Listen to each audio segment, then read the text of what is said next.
Hello, and welcome to another episode of Frame and Reference. I'm your host, Kenny McMillan, and today we're talking with Nick Mihm and Brandon Smith, the director and DP, respectively, of the new documentary In the Dark of the Valley, which premieres on MSNBC this Sunday, if you're hearing this come out, November 14th at 10 p.m. Eastern, 7 Pacific. In the Dark of the Valley is a documentary about a nuclear event that happened at the Santa Susana Field Lab up in Simi Valley here in Los Angeles. Most people have not heard of this event. Happened in 1959, and essentially, quick answer, it hasn't been cleaned up, and it has been infecting the groundwater, and when that big fire happened, got tossed everywhere. And so this documentary not only chronicles that event and kind of what happened before and after, but also a few families that were affected and their fight to get the site cleaned up, and also obviously fight for their families, which have been affected health-wise. I will say this podcast is a bit of a nepotism podcast because I too very, very, very gently helped with this film, and these are actually two of my good friends. So with that being said, it's a fantastic documentary. Again, highly recommend you see it. MSNBC, November 14th, 7 p.m. Pacific, 10 Eastern. But if at some point in the future you can on demand it, please do. It's shocking what the U.S. government, Boeing, and NASA have gotten away with. But yeah, so without any ados to be furthered, here's my conversation with Nick Mihm and Brandon Smith. To start, normally what we'll do is just figure out like kind of where you're coming from. So we'll start with Brandon. What got you into cinematography? Were you always visual growing up, or did that change over time? Did you do something else to start off? I think it's where I feel like I'm still getting into cinematography. Like I definitely don't know what I'm doing. It started out as a hobby, just like photography. I like doing time lapses and night photography and stuff like that. And somehow I think I was working as a PA on a Netflix show, and the show went long. The AC quit. I became friends with the cam op who turned me. I think I jumped from a PA to a camera PA to an AC to like a junior op, like a C cam, all within the span of a show. That was like 6 months running, I think. And so I didn't move up like most DPs or cinematographers or cam ops do. It just kind of happened for me. And I like it, so I just keep going with it.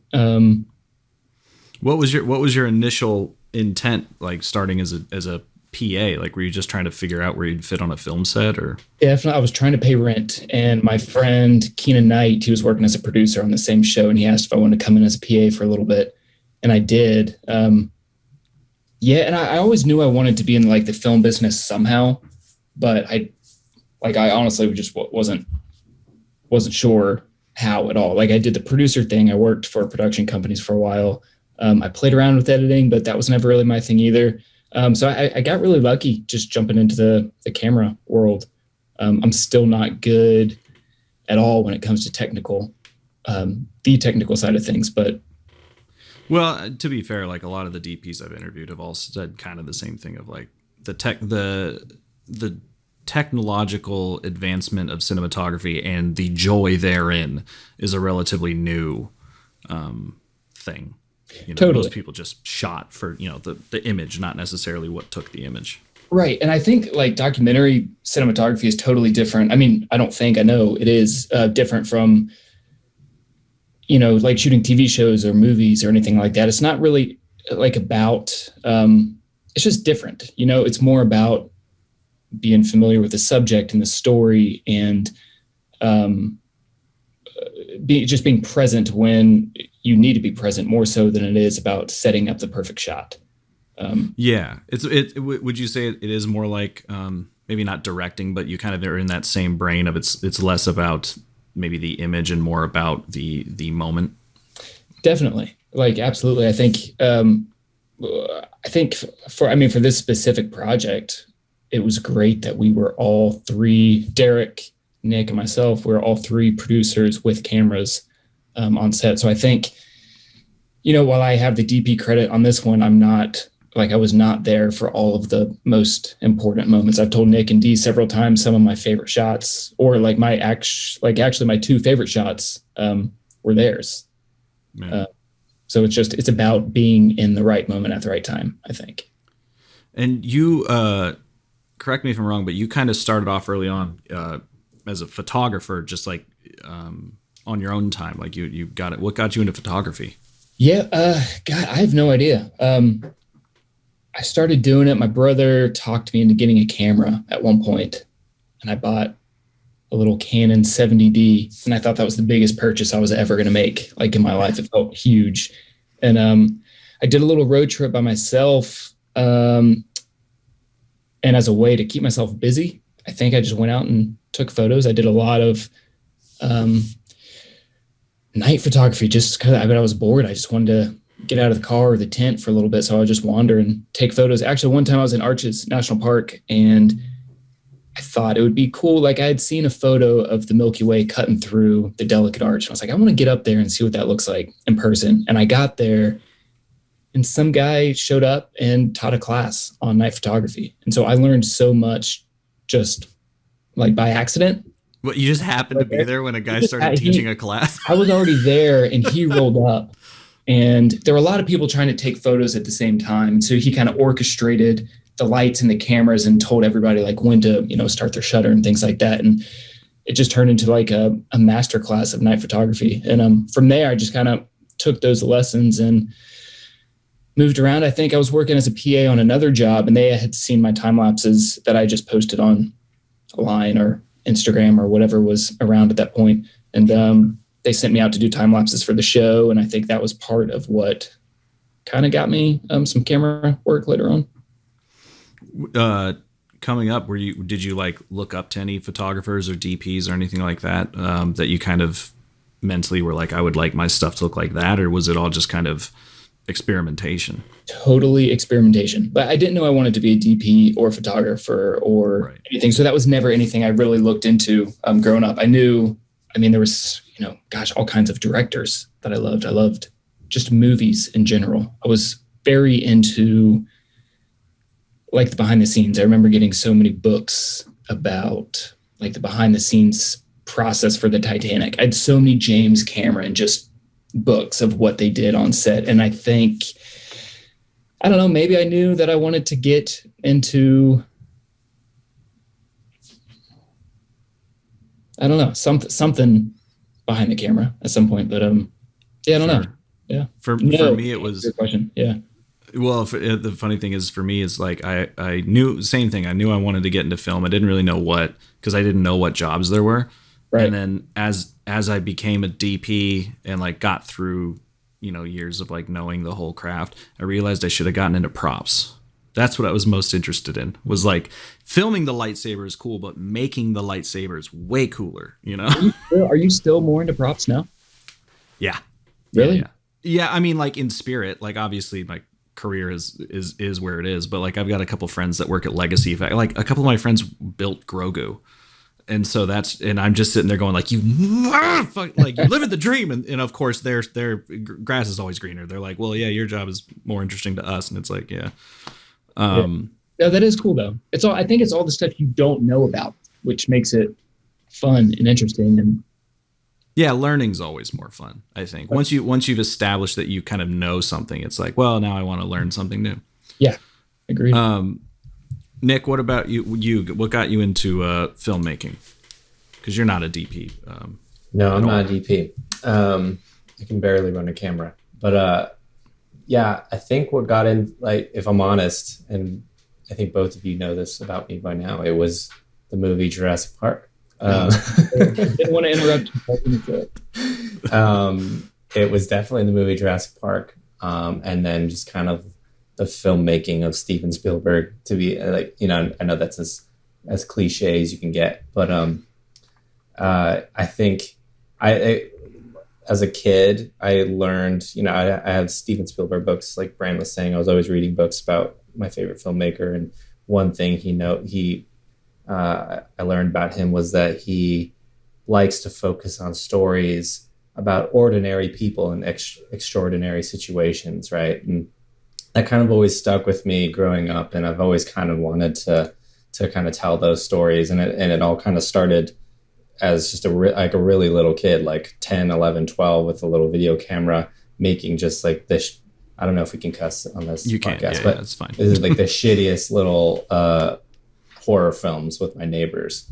And there were always sequels to famous ones, like The Ring. Like I made a sequel to The Ring in my backyard in my basement, right? I made a Jurassic Park sequel, I'm pretty sure, at some point, and with like a little Velociraptor puppet. And just kind of, so from a very young age, I've been trying to make stories with what I had, and they were not always successful. But I guess that love for it and that fuel and that fire for it that never died. So here we are. What was it about Jurassic Park? Oh, go ahead, Brandon. I was going to say, where are those shorts? Those are the ones I want to see. Oh God, I'm sure my mom has them somewhere in the house.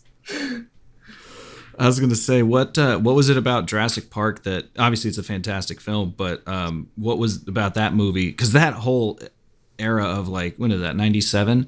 Like that, there's like a 4-year stretch of films. Actually. Oh, that was 93. Mm-hmm. Oh, maybe I'm thinking of Lost World. But in any case, that era, even the 90s in general, just so many good movies that came out that are still today considered like the best. What was it about Jurassic Park that like really sat with you? Or was it just the moment of being a kid?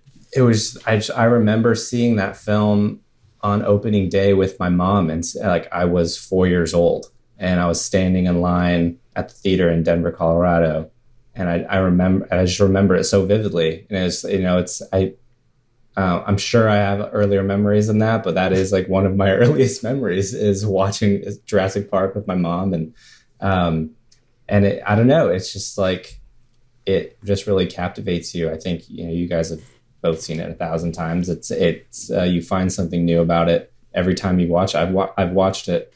I watch it several times a year for 30 something years. Like, so it's or however old that movie is. But yeah, it's just kind of ridiculous how you find something new, and then the graphics still hold up to this day. The T-Rex coming over the paddock in that one scene still is one of the most breathtaking scenes in the history of cinema, and it's so old. It's the earliest forms of CGI, and it's still some of the best images that you'll ever find in movies. Do you find that CG these days takes you out of it, and because obviously the argument for everyone is like CG versus practical effects, but a lot of people don't realize that like a lot of CG is super hidden and you would never know. Like Blade Runner 2049, like a ton of that shit that looks like set is just set extensions. Squid Game, I thought the walls in Squid Game for like the red light green light game, those just blue screens. I don't know why they didn't just paint it, but like yeah, I mean, you definitely have a better knowing that kind of thing, like where even in Social Network, the amount of CGI in that movie, you wouldn't think that's a movie with a lot of CGI, but it's just having the appropriate backdrops, and I think I appreciate it more when I know how subtle it is, when I know it's used for subtlety. When it's used for these big explosive things, it's cool, obviously, in its own right, but you do know it's fake, and you do you gotta get annoyed with it, I guess, at some points. But when it's subtle like that, like what you're mentioning, it's like I have a lot more appreciation for it. Well, and I know as the resident Fincher stan, I do know that he uses a lot of CG to just make his life easier. So like if he needs to get a light in closer, but it's a lock off, they'll just bring the light in closer and then pull it away at the end and just comp out. They'll just replace the foot. Like anyone could do that in fucking iMovie, let alone Premiere. Just chop out or a boom mic. Yeah, And then I think in the movie Parasite, I could be wrong, but I think in Parasite, the house that the actual practical house that they use is only one story, and then they but it's such a perfect and subtle addition to it, and it's like pretty mind-blowing what you can get away with, and no one will ever question it. Yeah.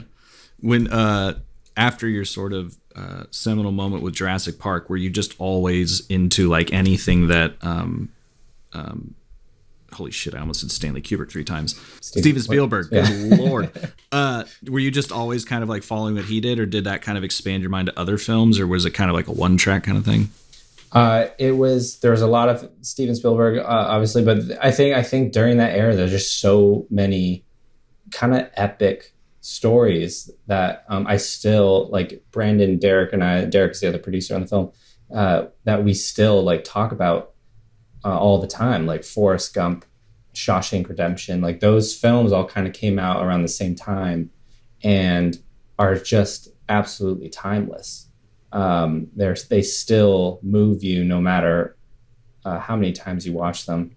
And I think a lot to do with it is the soundtracks of those films. Like all of us, the three of us, are always have those soundtracks on in the background when we're doing something. Huge for a movie for us, yeah. I think I don't know. So those types of films always just really captivated me, and there's just something about you're watching a really good movie. It's kind of hard to explain. You're just watching a really good movie. You're hooked. You're addicted, and you're going to continue watching that. And anytime you find that feeling, it's just like you want to keep replicating it as you continue being a viewer. Yeah. Yeah. I know you just said it's hard to explain, but I'll make you explain it. What do you think? Obviously, aesthetically, there are differences, but I too believe that there seems to be a sort of difference between most movies that are coming out now and ones that came out in the 90s, early 2000s. Mm-hmm. And one could argue, so like to your example of Shawshank, that did not do well in the box office. One of my favorite films, Fight Club, which apparently now you're not allowed to be a fan of, but not good, did not do well in the box office. And then on DVD found its stride, which nowadays that doesn't really exist. But can you pinpoint maybe something that you maybe see lacking in modern cinema, or maybe something that actually is reminiscent of the movies that you love from the sort of 90s and early 2000s? Yeah, maybe. And I'm not just saying this because we're on a cinematography podcast, but I think it is the visual storytelling. You have for example, in Shawshank Redemption, you have that iconic shot of him crawling out of the gutter and then looking up to the sky and in the rain, and he's free. Or in movies like Road to Perdition, you have that scene in the rain with Tom Hanks, and tell us about your other rain movies that you enjoy. But I think you're missing. I feel like movies today we're missing those kind of like epic visuals that take I don't know, because it takes a lot of effort to do them. They're very expensive. I don't know. I'm just like, but you don't see as much. I did see it in. I bring it up again. Parasite. Parasite is a great example of visual storytelling. You have your main character going up the hill towards the rich neighborhoods, and it's like actual visual representation of his life, right? And so, and I think, maybe you're lacking that in some movies these days. It's very straightforward. You want to get the basic coverage instead of trying to give your audience a message through what's in your frame. Well, and something I maybe would volunteer that I've kind of been thinking about is that contrast, right? Film, all cinema is contrast in some form. Loud and quiet, light and dark, and angry, sad, whatever. And nowadays, it's a lot easier to make 100%. It's a lot easier to make loud. Where before, if you really wanted that set piece, you had to put a lot of work into that set piece. And now Transformers is, not to harp on the one film that everyone picks on, but is one long set piece. Mm-hmm. So yeah, I think maybe that contrast sometimes gets lost when it's so easy to make the shiniest thing. Yeah.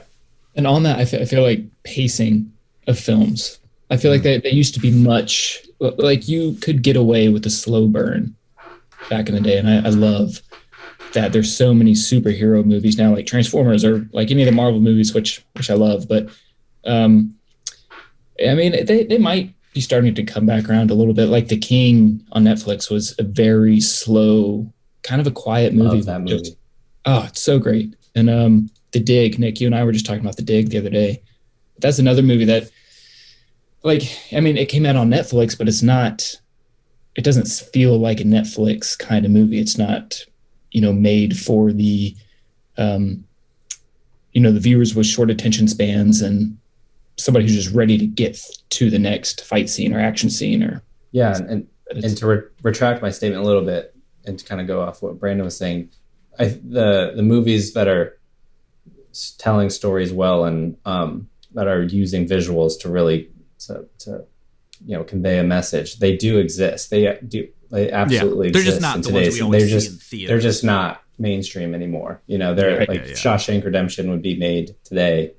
It wouldn't be that successful. But I think we're grasping at what's easy to consume, but those movies do exist, and I feel more power to those filmmakers.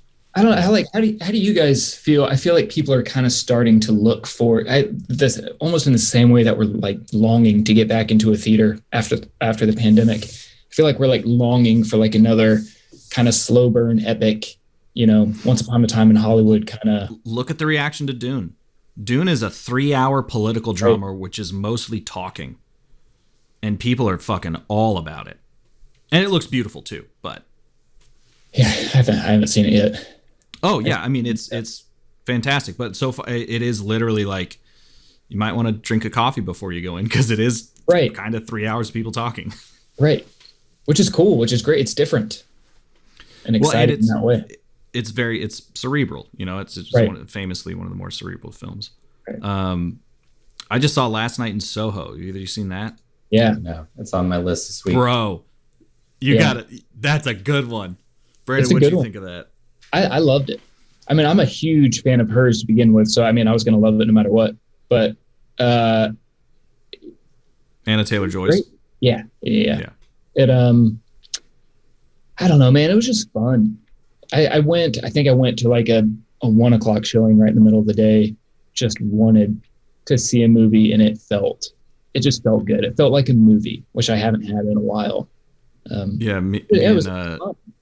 Me and Danny saw it on on Halloween at like 8 p.m. So that really is not giving any spoilers to anyone who hasn't seen it, but it it was a perfect Halloween movie, man. Yeah, it was great. It really was. Nick, get on it. I'm on it. The other one we just saw was French Dispatch. French Dispatch was also just like enjoyable. It felt. I think it's funny you say it felt like a movie because I think what feels like a movie to me is something that like I can't just get anywhere. I can't just like flip through Netflix or whatever and just because there's a lot of the same like So Last Night in Soho, very different, very magical in some ways. So that felt like a movie. French Dispatch was just so, I hate to use the word quaint, but like it's just like sure. Fuck it.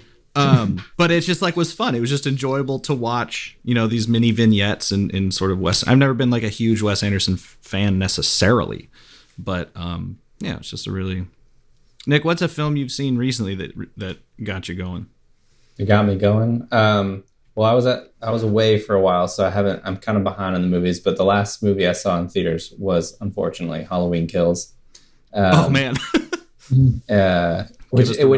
It was, I hope the filmmakers don't listen to this podcast, but they don't. It wasn't very good, and which was really disappointing because I'm a huge fan of the Halloween series. Like ever since I was a little kid, as I kind of like Jurassic Park, I would watch all the Halloween movies. And then when they rebooted it, in 2018, I absolutely loved that movie. It like brought back all this nostalgia of like being a little kid and scared of Michael Myers. like he was going to be hiding in your closet, and it was just like really perfectly done in my opinion. And that's the one where he was in prison. Well, he's in prison in the first one. Yeah. Okay. Yeah. And then then he escapes. And then this one is a continuation of that film, like of the same night, and it tried its hand at political commentary. I think it had a little side story about like the January 6th riots, which was just weird, which was just unnecessary in my opinion. It just wasn't. It didn't come across well. It just kind of seemed cheesy, and it was very much a step down from the. I'm not a film critic, but it was very much a step down from the last one, which I still love to this day. So I'll continue watching the first one, and I look forward to the next one. And hopefully it's a little better. Yeah, I mean it's so fucking weird that they just were like, hold on, let's be topical with a Halloween film. Yeah, it was so obvious what they were trying to say, like very, very obvious. Yeah, like, look at this evil man and like causing this insurrection. Like it was not great. It's like I was pretty disappointed. I was actually very mad. If you ask my wife, I was walking out of the theater like, what the hell? Like I feel betrayed from this movie. But they have another chance. They're good. The third one comes out next year, and I'm looking forward to that. They're making another one. Yeah, it's the third of a trilogy, and so they have a chance to redeem themselves. Yeah, Jamie Lee Curtis. I was about to say Jamie Lee Curtis needs the paychecks. No, she doesn't. She's just a fan of her own series. Kind of getting into the topic at hand, your guys' film. Nick, if you could give me like a synopsis sort of what the film's about, and then if the two of you could tell me how you got involved in the story, because it's not necessarily something, obviously it's something that almost nobody knows about, but not necessarily something that you just sort of happen upon even in a magazine or talking to a friend or something like that. Yeah, that is the thing about the story. It's a huge story that no one knows about. So our film is In the Dark of the Valley, and it follows a group of moms in Southern California, just 30 miles outside of Los Angeles, who discover that there is a contaminated nuclear and chemical waste site up in Simi Valley. And this is a documentary, by the way. This is a documentary. That made it sound like the start of another horror film. It is a documentary. I can start over. Our film. No, that's fine. No. Yeah. So our documentary follows these moms who discover that this site may have had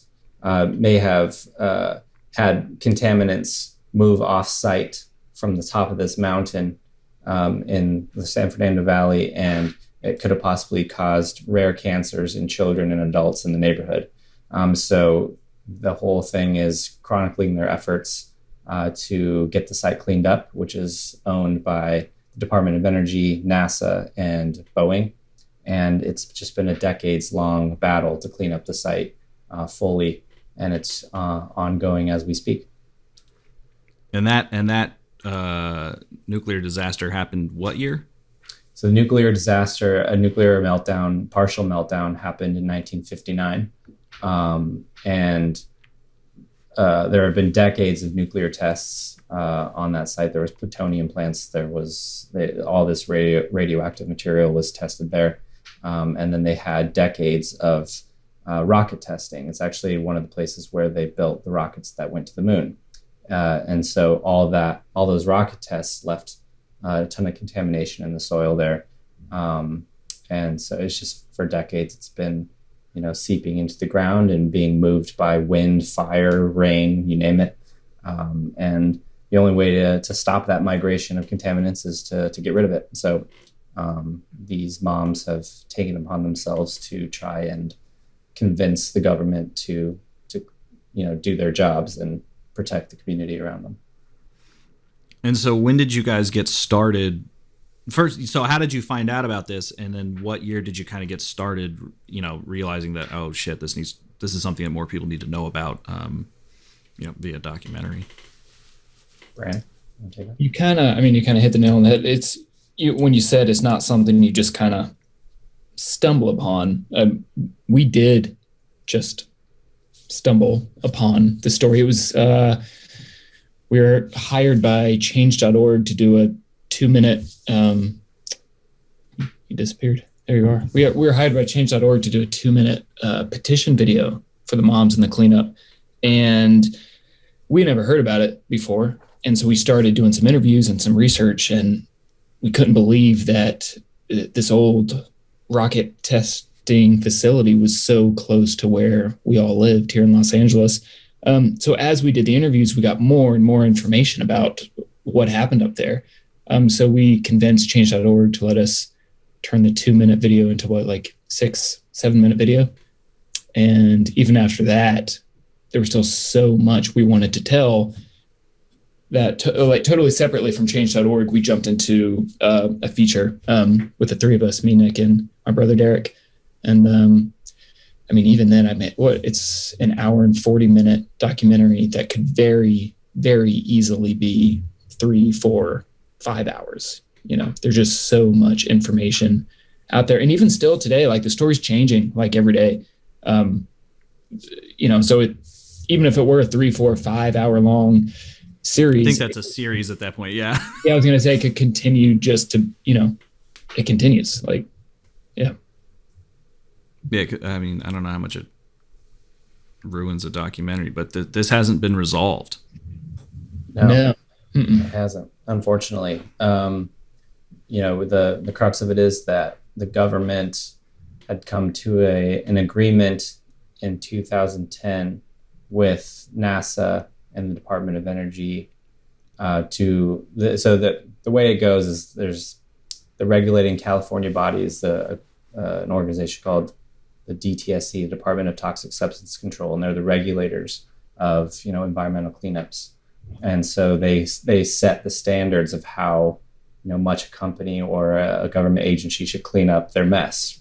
And so 2010, they came up with an agreement with the Department of Energy and NASA to clean up the site to background, which means essentially the way you found it. And that was supposed to be done by 2017, and here we are, and it's barely started. They've gotten rid of some buildings, and they've made a little bit of progress, but it's just kind of scratching the surface on what actually needs to be done.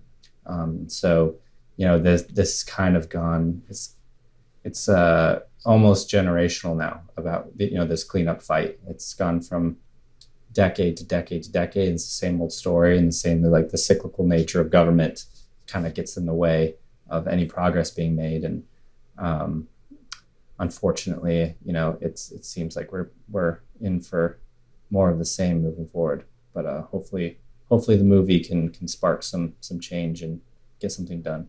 Yeah, get some conversation going and people talking. And yeah, because it is an intense. I was at the premiere, and or I guess not the whatever, the one over here, and it is something that makes a good movie, in my opinion, is one where the entire audience kind of is involved and you feel the collective energy. And that was your guys' documentary was one where you could just feel the entire audience just going fuck, especially because that it's up the hill, so it not only is it affecting people that you potentially identify with in the film, but you realize it potentially affects you, especially if you're someone who's lived in Los Angeles or your family has. So kudos there. Talk to me about how the production of the film went, kind of the more nuts and bolts. How did you get started? Did you just kind of grab the closest camera and start interviewing people, or was what was the process there? Because obviously the process of making a documentary is different than standard film. Pre-production's not quite the same, and this took 3 years, 4 years. Yeah, 3.5 about. Yeah.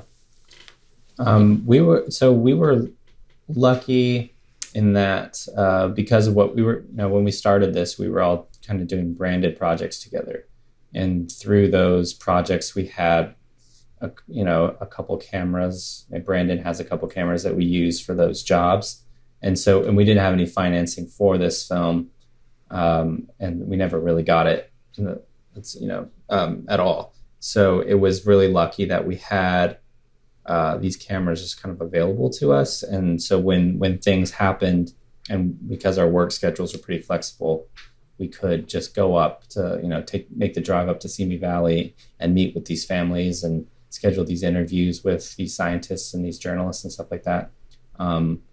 And we didn't really have to worry about, renting a lot of gear because, we had our own sound gear and stuff like that. Which is, it's something, I've worked on some other features and it's kind of, you have to very much budget out your days because, you only have a certain number of days with your DP. You only have a certain number of days of camera rental available to you. But here we kind of, being the noobs that we were, kind of just had time to figure out our plan and kind of feel our way around the story and see what we wanted to do with it. And I think it's a luxury you don't really get a lot. And then also, with Brandon being the DP, these other projects that I've worked on, you're changing DPs just based on their availability. And fortunately, and then, the look can change, it can stay the same, but, there's always kind of some difference in what you're seeing on screen. But with Brandon, we were lucky that he was there for almost every shoot day. So the look of the film kind of stays true to what he, started at the very beginning. And we have a constant visual motif that we keep going throughout the film. Going back to the gear, we did have our own cameras, and I think when we started, maybe a light or two, but we did have to call in a lot of favors. We got lenses from my friend Scott. Kenny, I know we took your lights and C-stands over and over and over and over again. Just having friends who were willing to help out, I think that was it was a huge part, and also we couldn't have done it without them. So so how did you write sort of the script for this? Because as far as I'm aware, I assume the more you learned, the more it changed. Mm-hmm. Yeah, totally. We had from the very beginning, we knew that Melissa Bumstead, the main mom in our film, and the kind of the leader of this activist group, we knew that we wanted her to be like the spine of the story. We wanted to see, a character progression with her. And so we used her as a kind of our baseline and kind of built everything around her. And the story obviously was constantly evolving. We never had like a real script out of it, but we had like a pretty, I work with visuals. I don't like reading a ton. So I had, kind of a cork board app where we had our story all kind of laid out in front of us, and it would be constantly moving things back and forth and swapping things. And so it was just kind of, even to the last day of our edit, we were always working through that document and kind of building the story out. We selected the themes that we wanted to focus on very early on, and more or less stuck to those themes as we continued production, and it really helped. It kind of helped to have that roadmap, especially on the shoot days. When you have that roadmap, you don't want to just ever shoot just to shoot, right? You want to have a goal in mind, and so having that roadmap is really helpful in kind of getting what we wanted to get and keeping our eye out for things. And that also helped, having a close-knit team. It was just the three of us, so we were all very familiar with that roadmap. And I didn't have to hover over Brandon's shoulders when we were on a shoot. Like, oh, make sure we get this because that will fit really well with this. They already knew all that stuff. So we kind of had our shorthand, pretty established, pretty well into the shoot, and it helped. It helped a lot. Having a small team, this isn't really related to that question you were asking, but just having a small team, it's hard in so many different ways, but it's huge in a few very big ways. Like Nick was saying, like, I would know what we needed to shoot. Like, he didn't need to be there for every shoot day. Like, I knew, like, being one of the producers. In the same with D. D wasn't, the DP or the director, but as a producer, he was there on some of the most important days, even by himself. And Nick and I were able to trust him with that. And like knowing the families, knowing like Grace and Luke, the kids and the moms, just being able to be close with them and comfortable. They trusted us to, be there in some of like the most vulnerable times and moments. And I think that's huge. If you just had, a couple random day players there for a few days of interviews or a couple days of shooting, nothing feels comfortable. There's always that getting to know somebody's stage that, takes some breaking down. Yeah, that made me think of two things. But the first one is pretty much all the documentarians that I've spoken to on this podcast have all kind of said something similar, which is that like almost the biggest part of being oftentimes is the case of DP on any documentary is just getting to know the subject, because any normal person is very aware of cameras. Mm-hmm. So once you're their friend, they stop caring and they're a little more open. And the podcast that Nick listened to about the Rebel Hearts team, like that was one thing that they were talking about with these old nuns, was like they wouldn't let anyone in this sort of retirement home except for this team, and they weren't allowed any gear or anything. It was just like small camera, hold it together, go in there, get the job done, because they were friendly with them. Yeah, I think any project I work on now, it like the very first couple of days with whoever we're with, like we always try to schedule in 1 or 2 days where we have our gear in our hands, we have the cameras in our hands, but we're not shooting anything. So the people, the subjects, the characters, whoever they are, get comfortable with us having the gear. And then when the time comes to shoot, they kind of forget about it. So same thing. Just getting to know the subjects. That's the most important part, I think. Yeah, we were very fortunate that, like you said, Kenny, any documentary filmmaker that you talk to will say the most important thing is access. And these families were so welcoming, and there were a couple families like the Hammersleys that it took. I don't think we shot with Lauren, until a few months after we started, and that's it's kind of the trust factor, and you have to like Brand said, you have to build that relationship, and we were really fortunate that these families were able to open their doors to us and give us this access, and it's the film wouldn't be as successful as it is without that, and I think a lot of from what we understand, a lot of other filmmakers have tried to make this movie and to try to tell this story, and it just hasn't panned out, and then for whatever reason it worked out for us, and we're pretty in debt to these families for letting us in. What sort of I've spoken, I noticed after 37 interviews, so over 40 hours of talking, that at some point I bring up having gone to ASU's film school during its, let's say, formative time. Mm-hmm. Absolutely. Now it's fucking cool, and you and I, well, anyway, I was gonna say what are some things that you learned, coming out of, let's say, an average film school, didn't teach you? Things that they just, because the main thing that I've noticed with anyone I've interviewed is, there's a lot of, you learn on the day. You can only be so prepared.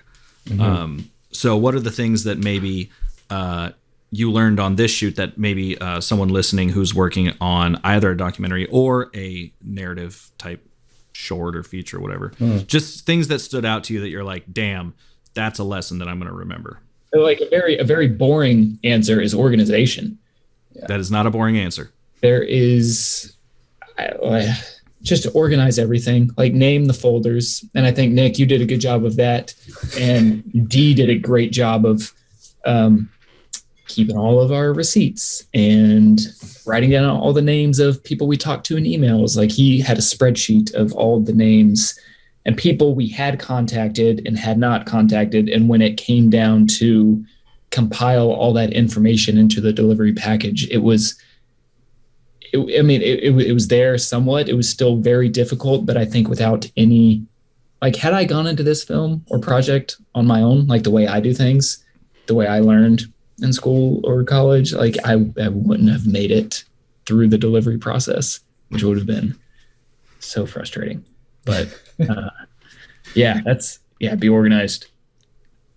Yeah, I mean, I think generally speaking, kind of beyond this film, I think just being on sets, going out of college, like I learned more on commercial sets and film sets just as a PA than I ever did at school, and that's not a shot against Arizona State. It's just as it stands now. Yeah, I've been pretty clear. At the time, it was new. Yeah, I mean, I learned a lot at school for sure. But that experience on location is you'll never get that anywhere else. So, but man, in specific, like, yeah, definitely organization. I think I had to, and Kenny, you know this very well. I had to edit this film on my own because we didn't have the resources to bring on an editor. We, every once in a while we get some money in and we'd be able to hire some really talented editors like Alex Bose and Martina de Alba. But for the most part, it was just kind of me alone at my edit system. So it was, there was a huge learning curve on, processing speeds, how to manage your project in Premiere.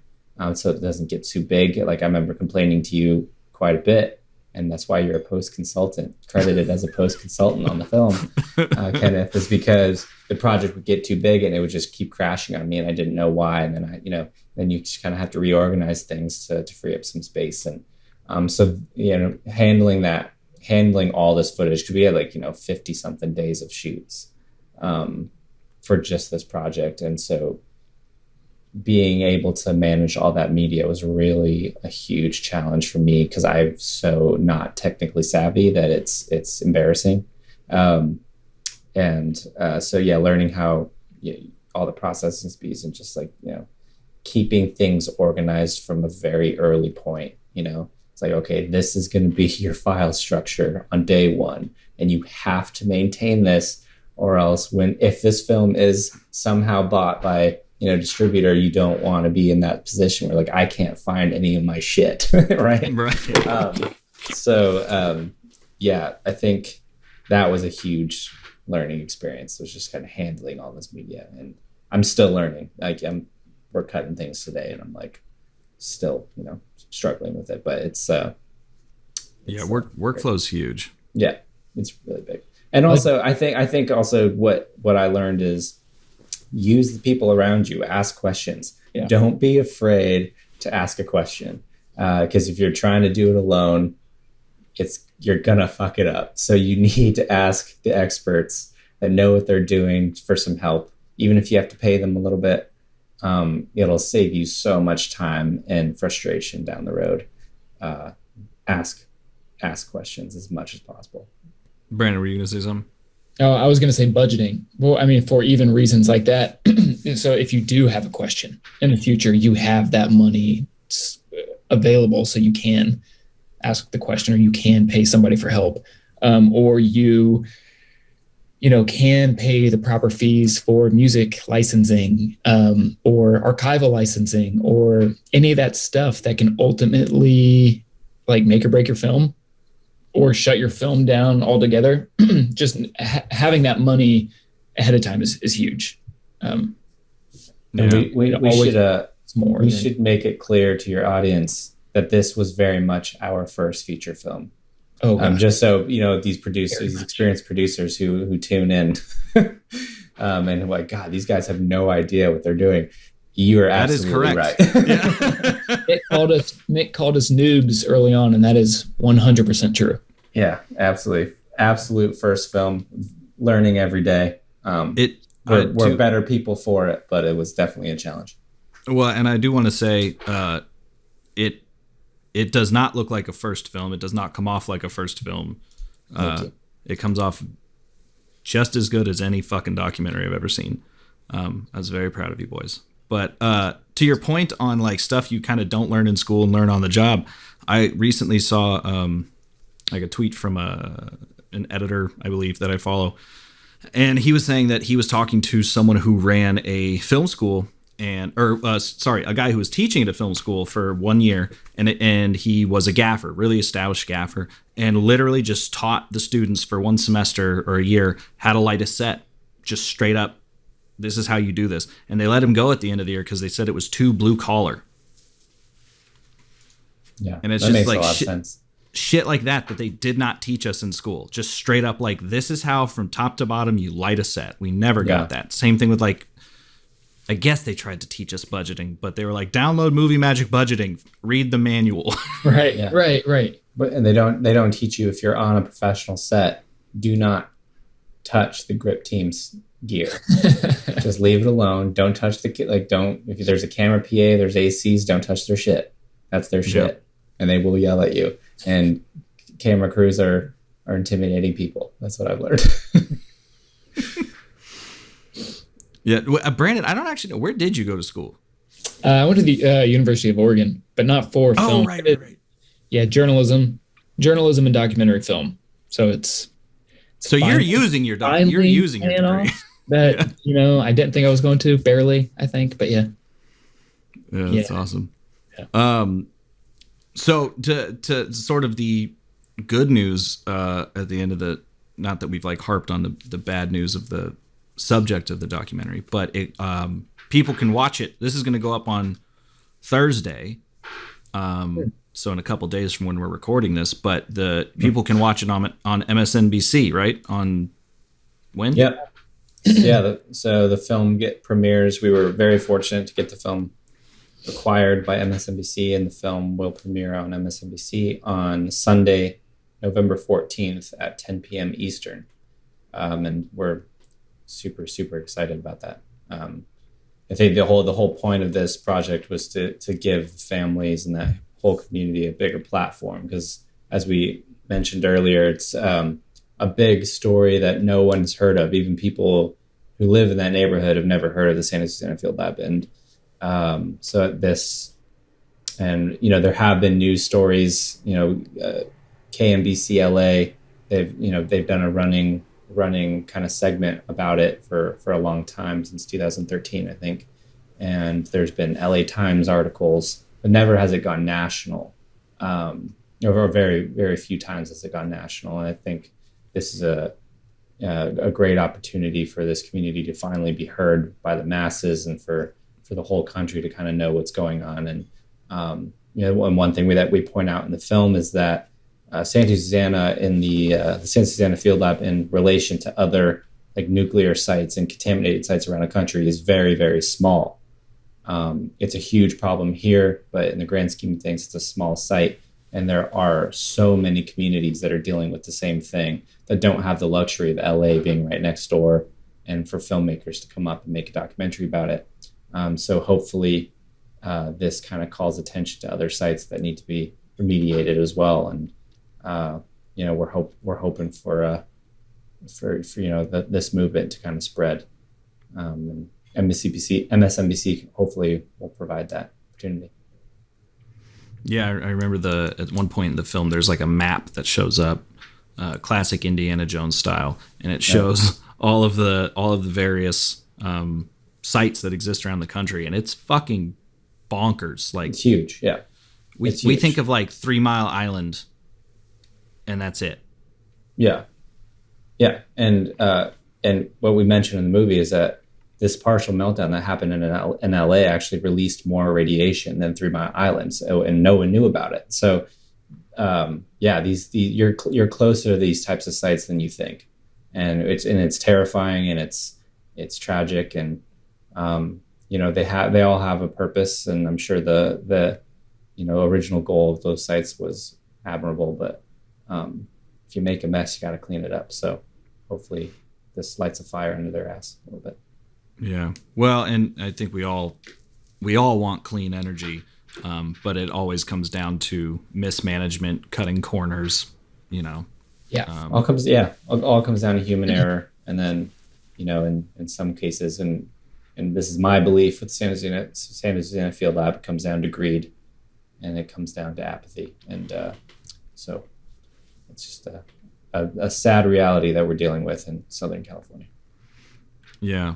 Before kind of doing our little cap-off segment, I did want to ask, sort of as an educational thing for people listening, like you said, this is your first feature film. Getting a movie made can take all kinds of forms. Movies have been made on iPhones, literally. Not Austin. What was that movie? Was it Rubber? There's another movie made on an iPhone. I've seen so many shorts recently made on iPhones. Yeah, but in any case, that's neither here nor there. That last scene in Florida Project. Mm-hmm. I think that's what that movie's called, right? When they go to Disneyland or Disney World. They shoot that on. Oh, yeah. Well, but then there's also the just thinking about movies that get made in weird ways, like that movie that was shot in Disney World. They made like a whole film in Disney World. It's like a horror film. Yeah. It's really interesting. It's an interesting kind of gross, like in a good way, but like gross kind of interesting film. Right. Well made. But point is, for people listening, you can make your film however you want. How did you guys get it distributed? Because that's the hardest part, is getting people to watch it. Obviously, you could just put it on fucking YouTube if you wanted. But I know you took it to some festivals. What was that sort of timeline like from picture lock, more or less, to now having it on, in this case, MSNBC? Yeah, Nick, I'll let you run with that one. So from the very beginning, it's funny because people would ask us when we were editing the film, like, hey, when is this going to be out on YouTube? And that was never... I don't know how many times, like, we got asked that a lot. Can we get a that copy? was never our goal. We always had a pretty... Yeah, hit me with the Vimeo link. Yeah. Which is fine. Like, Vimeo is a great platform for films. And, I've watched feature films on Vimeo and it's fine. But that was never our goal. I think if that's where it would have ended up, I think, we wouldn't have done our jobs. We always had that higher goal. And it all started with festivals. And the festival circuit, so we just needed to make a festival-worthy film, and the way it got distributed actually was just by sheer dumb luck. We have a friend that works at a company called Embassy Row, and we were cutting our sizzle, I think at the time, just our fundraising tool, and the sizzle was great. It was cut by our friend Alex Bose, who's a great editor, and he really set the tone for our project. But we make this sizzle, we send it to our friend at Embassy Row, and she just happened to be in the room with a woman named Shannon Perry, who was leaving Embassy Row for another job at Village Roadshow Television, and was going to be, I think, their VP of reality TV or something like that. I'm butchering the job title, but was going to be an executive over at Village Roadshow, and she saw the sizzle with our friend and said, "Give me their contact information, and let's, I'll option the movie for them, and hopefully we can find them a buyer." And so it was just happened. She just happened to be there, happened to be like kind of looking over our friend's shoulder, our friend Anna, and so we got just very, very, very lucky because we were sending it around town and we weren't getting much traction. And this is just kind of how it happened. You always hear those dumb luck stories of how actors get discovered, like walking through the mall or ordering a cheeseburger, and they end up becoming these like the biggest A-list celebrities out there. Like that was our dumb luck story for sure. See, I somewhat disagree with that sentiment because from what I'm hearing and what I know, this didn't happen overnight. You spent 4 years making a compelling story. You spent however many years going through, school and just working, PA, fucking whatever, making friends, making connections. I've said on this podcast a lot that like one of the luckiest things that happened to me, and, probably Nick could say the same, and Brandon, you're involved too, is like when Brandon didn't go to ASU, but when we all left, there was like 10 of us that left ASU and came to LA. So we already had a minor network. And then when we started working at various jobs, we had various connections that we could lean on. And so I think it's easy for maybe someone listening to go like, oh, you just so happen to be on the phone with someone who fucking worked at Village Roadshow or whatever. But that's not the case. You only get those connections by putting in the work at first. Sure. And then it's not so much luck. It is luck in the sense that the timing happens that way, but it's preparedness and being willing to pull the trigger or able to pull the trigger when those opportunities arise. Yeah, no, you're absolutely right. And I think and you asked what we learned on this project, and I think this is one great thing that I learned is that if you surround yourself with great people, great things happen. And in college at Arizona State, we surrounded ourselves with great people, and this Anna became one of our best friends, and she surrounded herself with great people and Shannon Perry, and it all pays itself forward. And she really saw that what we were doing, what we wanted to do, and she believed in it. And she did take a chance on a couple of filmmakers that didn't really know. I don't think she knew that we didn't know what we were doing, but she took a chance on us. And then MSNBC is also taking a chance on new filmmakers, which we really, really appreciate it. And I think it's a huge lesson that we've learned, is just surround yourself with good people and good things happen. Yeah, and I think that kind of answers your question from earlier on, Kenny. It's like what did you learn through this process that you didn't learn in film school or somewhere else? But I think being prepared, setting yourself up for when that moment might pop up.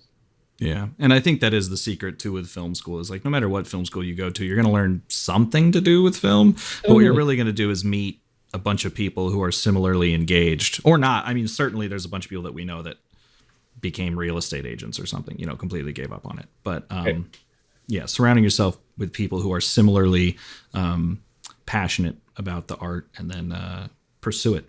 Yeah, and I think like even if you don't go to film school and you want to be a filmmaker, I think still, whatever profession you're in, if you listen to people and hear their stories, I think that's all a film is. That's all a movie is somebody else's story. So, I mean, like really, like going to film school kind of had nothing to do with this project. I think this project had everything to do with us listening to someone else's story.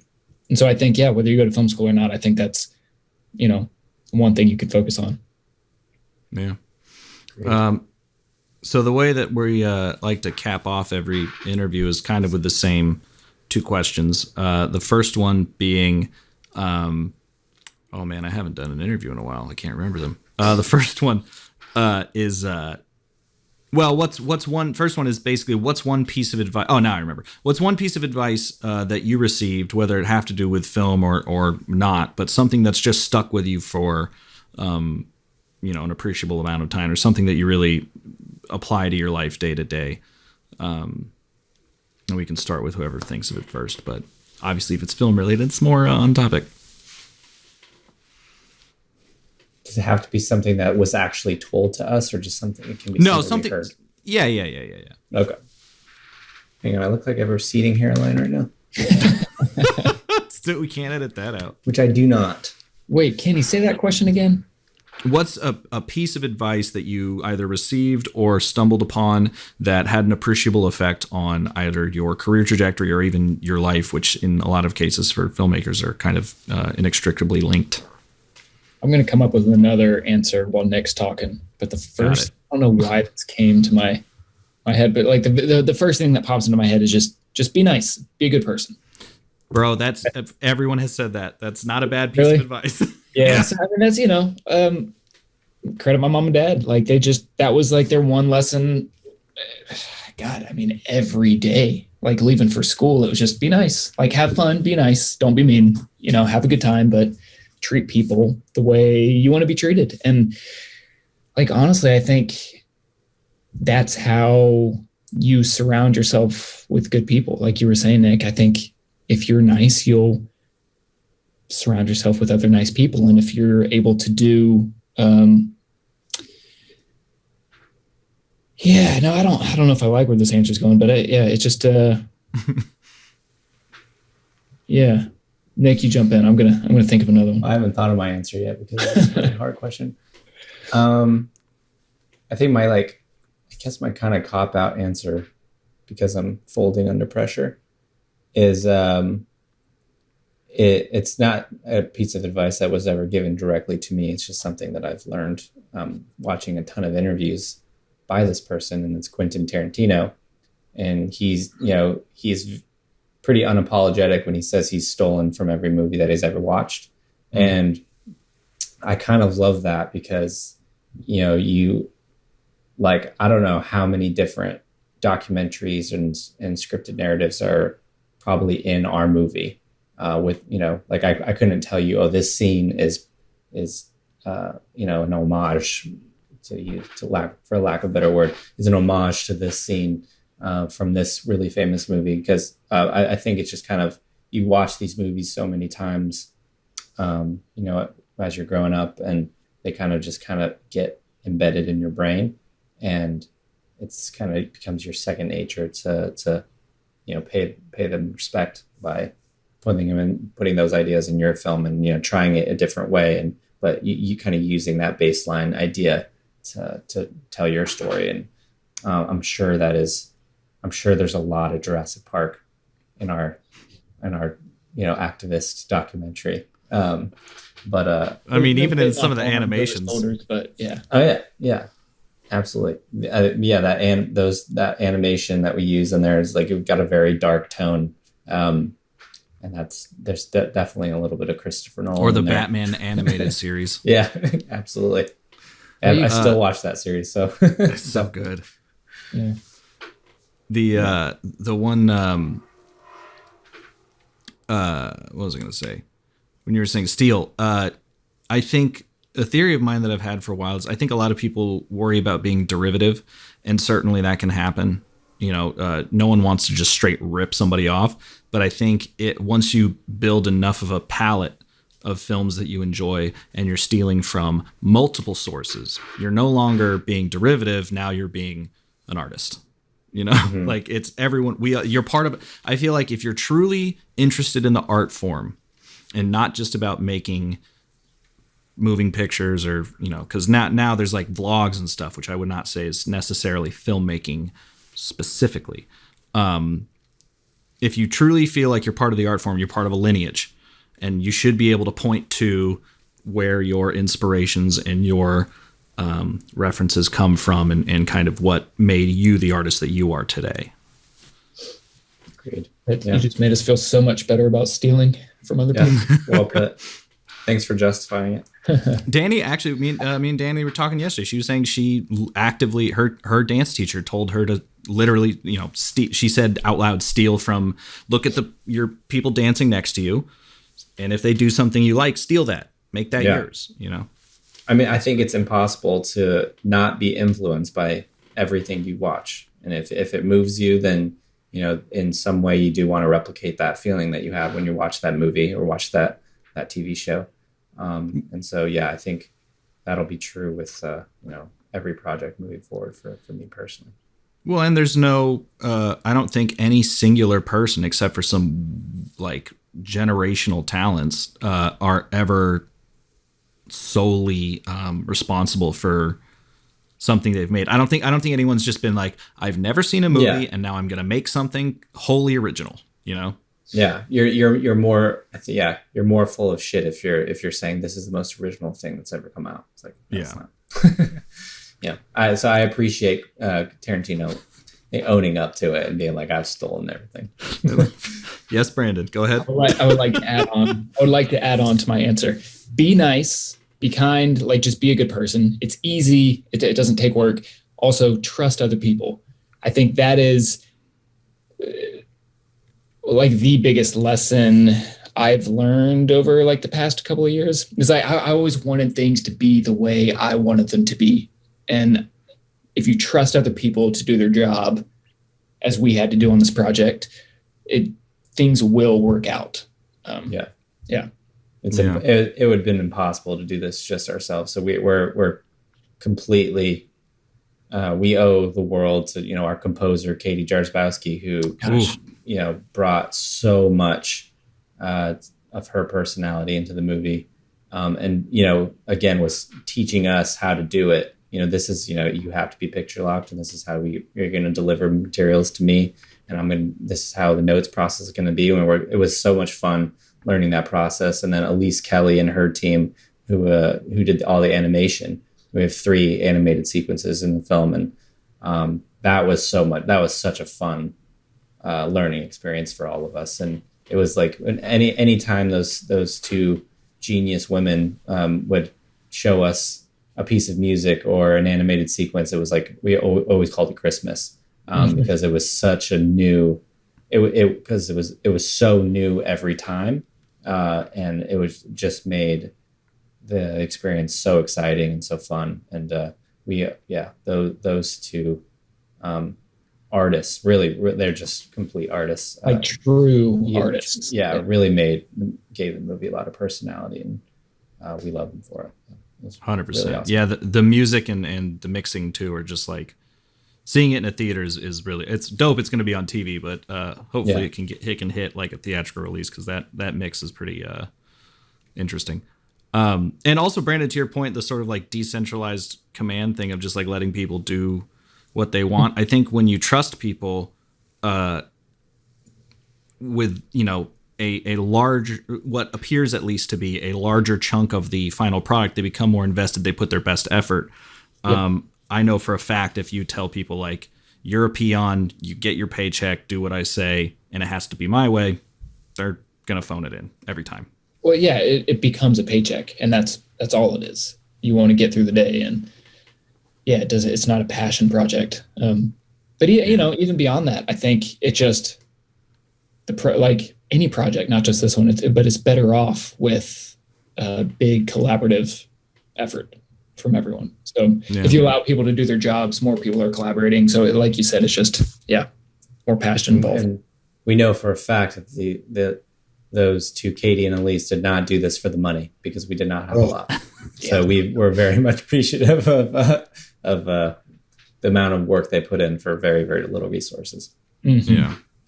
Well, and I think a big key, again, is not to keep giving you the OTPHJ, but it is like, it's a film that I think if anyone saw it, would welcome the ability to participate, because it is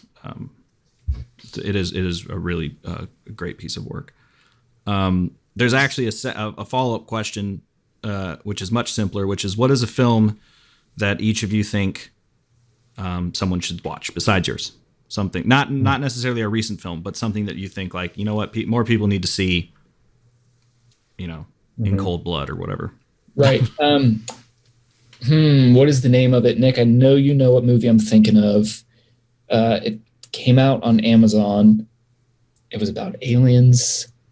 The Vast of Night. Yes. That movie. More people should see that movie, because there is a slow burn to it, and it has a very Steven Spielberg, J.J. Abrams kind of vibe. It's awesome. That movie. Another independent film. Yeah. Another independent film. Yeah. I think their budget was so low. I heard this. I don't remember where I heard this, but the most expensive part of the film, it was set in the 1920s? 1950s. 50s. It was the gym, right? It was set in a time when the 3-point line had not been created.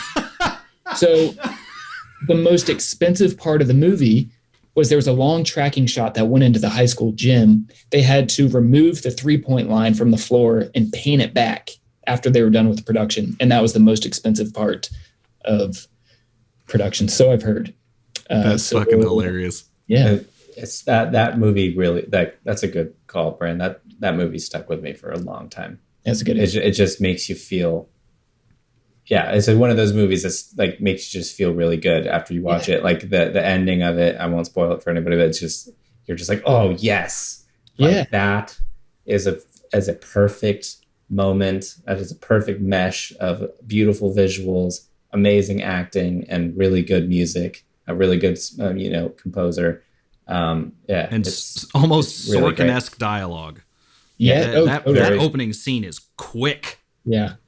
It's quick dialogue, but it's a single shot, right? Yeah. The scene where she's at the switchboard. Oh man. She's there for so long, and you don't realize it's how. Yeah, that's the longest take ever, and she kills it. Like the acting, the actors, they kill it in that movie. And it's so good, so good. Vast Night. Vast Night's great. Nick, do you want to stick with that one, or do you want to add another one? Looking at my posters.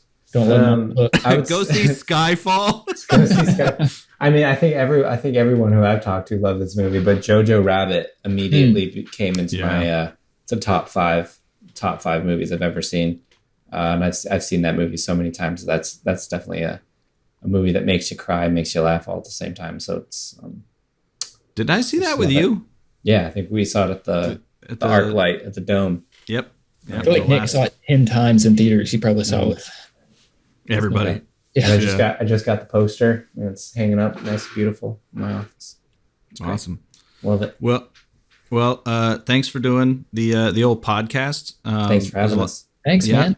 A lot of fun chatting. Hopefully, the MSNBC is only the start of more people being able to see it. And are you guys going to be still doing festivals going forward, or is that kind of over now? Over as of now. This moment. Sure. Yeah. Okay. Yeah. Well, yeah. We were fortunate. We'll plug our own victories, but we were fortunate enough to win best documentary feature at Ojai, LA Docs, Phoenix Film Festival, and Catalina Film Festival. So we had a great festival run. That's if anyone is looking to make a movie and wants to submit it to festivals, it's the most fun. Like going to a film festival and showing your film in front of a crowd is so rewarding and really cool. And you meet a lot of cool filmmakers. And going to the festival. Like the virtual festivals were cool, but it's like going to summer camp every time. It's awesome. So fun. Yeah, there was a couple documentary DPs who had said, or just, I'm pretty sure they were all doc DPs, but same thing. They had the virtual Sundance or whatever, and they were like, it's cool because you get to see a bunch of movies that you wouldn't have been able to see either way. But I remember specifically, his name escapes me right now, but he was saying that he was like, you would start doing the interview and it was no different than where you edited the damn thing. And is that feeling that you're saying of like being there and showing it, and that why kind of everyone gets into filmmaking wasn't there. And so that release didn't quite happen. Yeah. I don't think there's no more satisfying feeling than screening it in front of an audience. That's an extremely new sensation for me. So and for all of us. And so that was really rewarding. And and then seeing it with the families as well that participated in the film, and you kind of watching their reactions, as they watch themselves on screen going through this terrible time. And that was like, that's something that you don't get to do in a lot of professions. So we were grateful for the experience. And you get to meet Q&As are great after a movie, but being able to go have a beer with the filmmakers after, you learn so much more about the story and their process and them as individuals. Like, I can't tell you how many new friends I made in this short amount of time just at those festivals. Yes. So, submit and go if you get in. 100%. Well, thanks again. And I'll probably Nick, I'm going to see you tomorrow. So see you at dinner. All right. I'll talk to you guys later. Kenneth, for real, man. Thanks. Yeah. Thanks, man. Later, Frame and Reference is an Owlbot production. It's produced and edited by me, Kenny McMillan, and distributed by Pro Video Coalition. Our theme song is written and performed by Mark Pelly, and the F@R Matbox logo was designed by Nate Truax of Truax Branding Company. You can read or watch the podcast you've just heard by going to provideocoalition.com or youtube.com/owlbot, respectively. And as always, thanks for listening.